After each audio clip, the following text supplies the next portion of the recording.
Hello again, thanks for joining me, and for today's video I'm going to be taking you literally into my classroom where I'll be demonstrating how to do what we call the name self-portrait assignment. And you can see some student examples here. Some students featured in the video have done some amazing things over the last few years. This is only a fraction of the projects that we've done, but the students are taking themselves into TV shows, movies, into scenes with characters from popular culture. So here we go.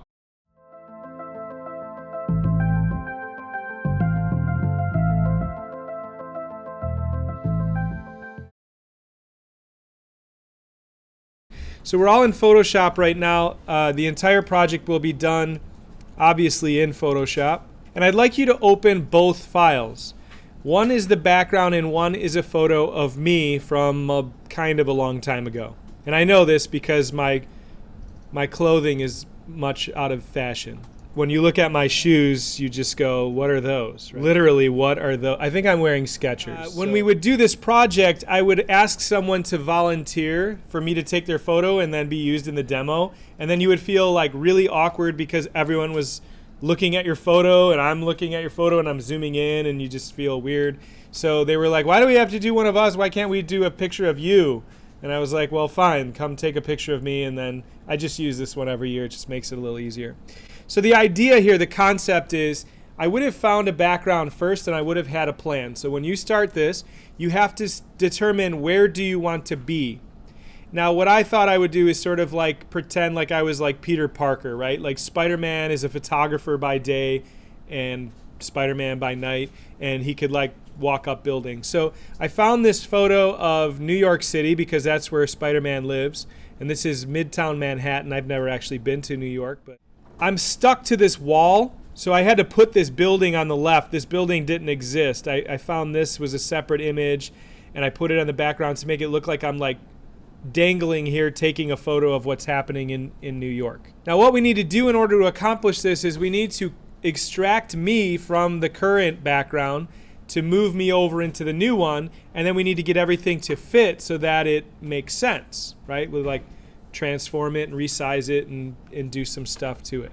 The reason we open both of these is because right now I want to try to get me to match the background. Now we're not going to go really all out with this right now, but when you do your own, I'm going to shoot it in RAW so that you can RAW edit your photo and you want to match it to your background. So if you're going to be in a movie, you want to make sure it looks like you were in the movie, not in the classroom, and we cut you out and put you in the movie. Now that we've adjusted this, we've adjusted the levels a little bit, let's just say it's fine. So go ahead and close Midtown Manhattan. We won't need that until tomorrow. All right, so we're looking at a picture of me, and I want you to extend the window so that it fills most of the desktop here. So give yourself a nice big window to work with.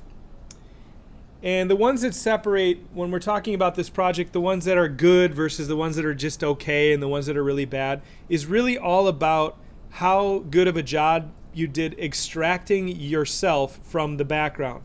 So you want to make sure that you do a careful job, and most of the work is going to be just this one thing, where you're going to use a layer mask to extract yourself from the background. Now before we get into that, I want to review a couple of things. The first one is, do we remember how to zoom? Because you're going to need to zoom a lot. You remember the two ways to zoom? You got Command plus, Command minus, or you can use the magnifying glass. So that's the zoom tool. So if you wanted to zoom in, you could use the magnifying glass to drag yourself in or zoom yourself out, or you can use Command plus, Command minus.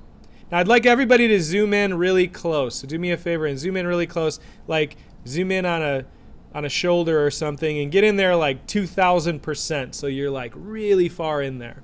Okay?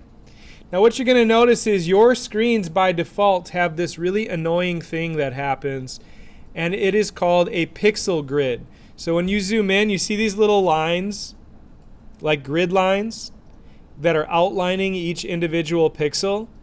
There's no reason we need to look at that. It is actually quite annoying. So by default, Photoshop has that turned on. I'd like you all to turn it off. You only need to turn it off once. So we go to View at the top of the screen, and then you go down to where it says Show, and then you uncheck the box or uncheck the pixel grid option. So I click on that, it unchecks, and it cleans this up. Now we don't see the grid when we zoom in really close. Now Photoshop, one of the reasons that makes it such a powerful tool is that you can literally zoom in on a portrait and you can look at a person's like one single eyelash and you can do something to that eyelash. Like if I wanted to make one of your eyelashes pink, I could do that, right? So it's very powerful because we can zoom in 3,200% on a digital image and do something to it. All right, let's zoom back out a little bit because that's a little bit too close, closer than I want to be. We're going to start with a layer mask, and in order to set up the layer mask, we need to unlock the background. So if you remember, the old school way of doing that was to double-click background and then click OK. And the new school way of doing that would be to just drag the lock to the trash, and then it goes away. So either way, it's going to rename the background layer 0, and it's going to unlock it. The reason we need to unlock it is because you can't make a layer mask on a background layer. Next thing we're going to do is create that layer mask. So if we remember this, in the bottom of our layers palette, we're looking for that thing that sort of looks like a Japanese flag. And you're going to click it once to add a layer mask to layer 0. Now you want to pay extra attention. You want to make sure you're aware always of where you are on the layer. It's not enough to know, well, I'm on layer 0, so that must be right. If you're on layer 0, you might be on the image. You might also be on the mask. We want to be on the mask. This is where we're going to live today, is on the mask. And what we're going to do is we're going to paint with black on everything except me. So you're going to take a paintbrush. I would like that paintbrush to be whatever size you want it to be. I would start with kind of a big paintbrush, like around 100 or 200 pixels or so. And then you want the hardness of the brush to be 100%. The flow and opacity should be 100%. And now you're going to start to paint with black. And what happens when I paint with black? These little checkerboards appear, which represents transparency in Photoshop. So it's telling you that nothing is there.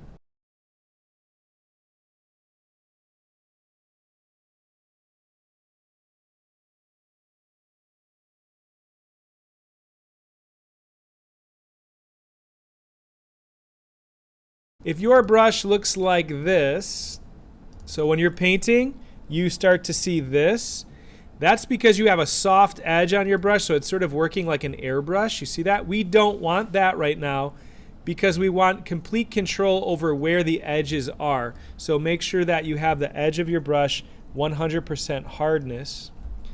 The bracket keys that are located next to the P on your keyboard and under the plus and the minus. So if I hit the bracket key under the plus, it will make the brush bigger. And if I hit the bracket key under the minus, it will make the brush smaller. One of the things we're not going to do, we're not going to have time for this today, we're not going to paint around my hair, okay? Even back then, I needed all the hair that I can get. So we're going to avoid that because what a lot of people will do instinctively is, watch me screw this up. They're going to go along and be like, well, I'm not going to paint in between all those little hairs. That's craziness. So I'm just going to go ahead and do that. Okay. And what you end up doing is shaving a portion of my skull off, which is just not nice. All right, tip number 1, making straight lines. Do you all remember this trick? Do you remember how to make a straight line? It's connect the dots, right? So if I click right here in my armpit, and then I hold shift and I go up here and I click again, it makes a straight line. So what happens before you see a photograph, an image, a magazine cover, an internet, right? They say, oh, it's photoshopped. We used to say back in the day they're airbrushed. Like, no one looks like that. They airbrush them. And they would actually use real airbrushes and paint, like the guys at Great America, to airbrush a photo and retouch it, because we didn't have digital tools that were this advanced. But now we Photoshop people. So what you might be tempted to do if this was a picture of you is you might be like, you know what? Rather than work out, I'm going to do this. And yeah, I might as well do that. I mean, if I want to go superhero, let's do that, right? So now I have gone from a 32 waist to a 26, right? It looked like I just hit it looks ridiculous though. So, but what I'm telling you is what you might want to do with this when you're working on it is you might want to erase too much and then work backwards. So I'm going to hit X on the keyboard and flip my brush from black to white and then paint back in the edge. So I'm going to go like that and be like, okay, that doesn't look as unbelievable. So we're all good there. Okay, so we're going to use layers now to give ourselves a little bit better view of what's going on here. And if you know anything about the way they make movies, is they can put people in a different scene than they originally were by filming in front of a green screen or a blue screen, and then they insert this, like, you know, computer generated background behind it. So what we're going to do is basically add a green screen behind me so that it's a little easier to see, because sometimes when you're looking at this, it's hard to tell if you missed any spots because of these weird checkerboards. So we're going to make a new layer right now. Everyone go to the bottom of your layers palette. Follow along with me, because if you do one thing wrong here, you actually could sabotage the whole thing. We don't want to do that. So we're going to make a new layer which is next to the trash can. Not a new layer mask, but a new layer which is right here next to the trash can. Click once on that to create a new layer. So yours should look like this. You've got your layer, you've got the picture of me, and you've got the mask. We're going to take this new layer, we're going to drag it below the picture of me so that it functions as the background. Think color block project that you just did. We're making a new background layer. So we have blank layer under the picture of me. Now what we'll do is we'll just pick a color. So pick a bright color. If you wanted to go with the standard green screen colors, pick like this bright, obnoxious, fluorescent green color and click OK. So I'm clicking on the foreground, this one right here, clicking on the foreground color, the front box, and then making it like a bright green. And then we're going to hold Option on the keyboard and press Delete. So Option Delete to fill that layer with green. So what happens is, or whatever color you chose, what happens is now I can see, oh man, I really missed some spots here. Now this is the part, there you could see the spots that I missed. This is the part where it's really important that you do exactly as I do, or else it's going to get ruined, right? Ready? When you go, you need to go back up here to continue working. So you need to make sure though that you're not on the layer. You can't just click here. You need to click on the mask. If you're not on the mask, then you're in the wrong place and you're about to ruin things. And you won't know right away. You'll start working and then I'll come around and tell you that you have to start over, and then, you know, you're just really sad. So now you go ahead with your black brush again and you clean up all these little mistakes. So it's time to clean it up. And now you could be like, man, I thought I was doing a really good job, and now it doesn't look good. So obviously this part is the most important. It's also the most time-consuming and tedious part of doing this project. Once you get yourself extracted and you do a good job with that, then it's just a matter of tweaking the values and tweaking the colors until it looks like you were really there. There's a little bit of negative space under my one hand, like right here. That's actually the wall and a shadow, so make sure that you get rid of that.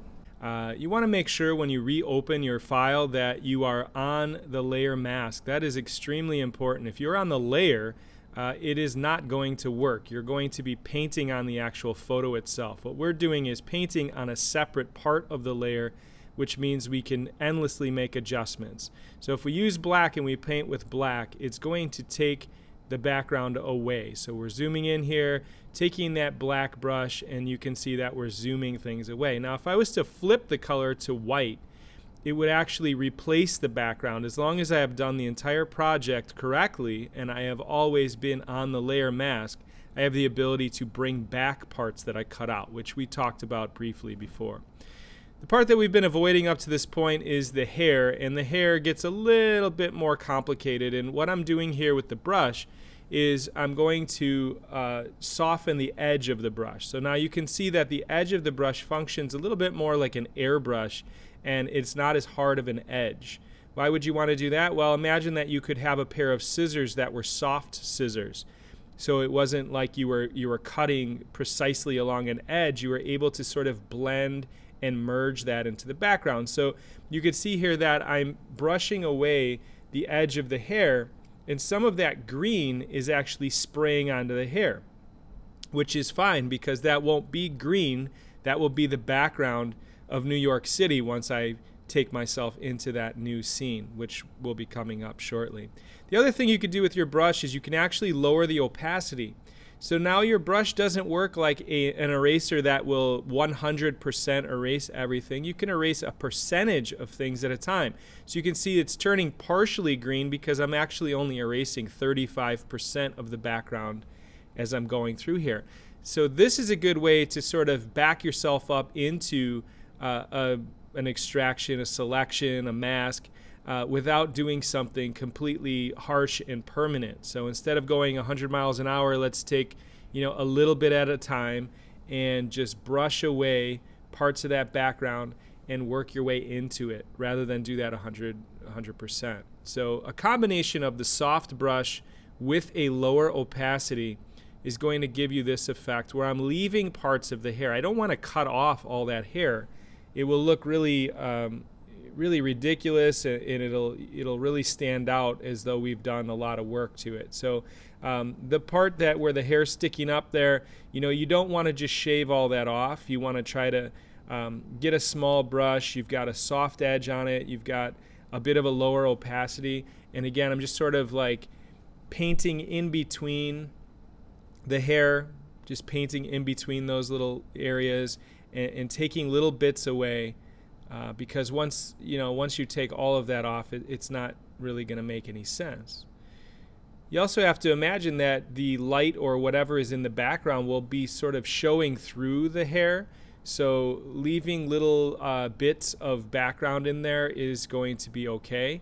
And we're going to just speed things up really quickly as I take us through the rest of the selection. So I'm just zooming around here, and you can't really go that fast. It's going to take some time, but no sense in talking about all this again since we've seen it. Coming out of this area here, we're going to be opening the New York City Midtown Manhattan file, and we're going to be actually moving myself that I'm now cut out into New York City. So you want both documents side by side. Once you do that, you're going to take your move tool, and you can actually just click on the figure and move it, and what happens is the mask is attached to the layer. So when you take the figure into the other document and drop it, so you're just using the move tool and you're going to drag and drop the figure into the other background, you can see that the mask is still intact. Now that we've done that, we can do Command T. Command T is the shortcut to resize something. And then if you want to zoom out to the limits of the transform box, it's Command 0. So first Command T, then Command 0 will get you zoomed out like this. And then the most important thing when scaling is to not do what I'm about to do. Don't take the box and just start, wrenching it around and making the figure smaller, because what you'll do is you'll distort the proportions. So you can see I get really wide and really tall and really skinny and really just crazy and out of proportion. So when you do this, Command T, Command 0, the next step is to hold Shift. You're holding Shift and you're only dragging from the corners. You can drag from any of the four corners, but you must only drag from the corners while holding Shift the entire time. Once you have yourself around the right size, the correct size, you may need to do some other things. We might need to rotate that box, and you can see that by moving the cursor just outside the corner of the box, it turns into that little rotation arrow, which is a signal that I'm about to spin the transformation. So I'm not scaling it, I'm actually rotating it on the center axis, and then you can move it into position. To set your transform, you press Enter or Return on the keyboard. Now, once you have set the transformation, you've pressed Enter, you press Return, everything looks like it's okay. You can go back in and just sort of fine-tune the adjustments. You can adjust your levels. You can adjust your color balance. You can adjust the saturation. So a lot of times, no matter how carefully we adjusted the photo in RAW initially, since we were not on the background yet, there are always things that we overlooked. So you can see here I'm actually pulling the saturation down a little bit.